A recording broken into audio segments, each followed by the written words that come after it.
হ্যাঁ বন্ধুরা, দিদি বাড়িতে এসে খাওয়া দাওয়া কমপ্লিট হয়ে গেছে। তারপর দিদি মেয়ে বললো, মাসি তুমি আমার একটা ওপরে যে কাজ চলছে সেই ভিডিওটা তুমি শেয়ার করো।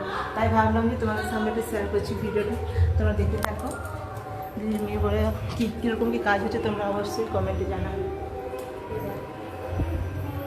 এটা হচ্ছে সোফাটা দেখো, এটা অনেকটাই বড়, 3-4 জন শোয়া যাবে। সোফাটার এমন সিস্টেম আছে। এটা তো ওয়াশিং মেশিন দেখতেই পাচ্ছ। আর এদিকে হচ্ছে কেমন লাগে তখন জানতে ভুলবে না।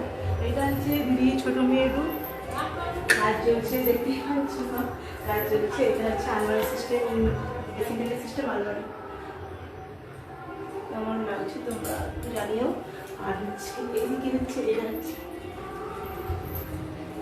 দিদির বড় মেয়ের রুম। এটা কেমন লাগছে বড়। এটা হচ্ছে আলমারি, সুন্দর সিস্টেম। কেমন লাগছে তোমরা অবশ্যই জানাবে। আর তোমরা আমাকে বলবে দিদির বাড়িতে কেন ভিডিওটা করছো। দিদি মেয়ে বলেছে যে মাসে মাসে তুমি আসলে অবশ্যই ভিডিওটা করে শেয়ার করবে, তাই তোমাদের সঙ্গে শেয়ার করছি। কেমন লাগছে জানাবে। টাটা।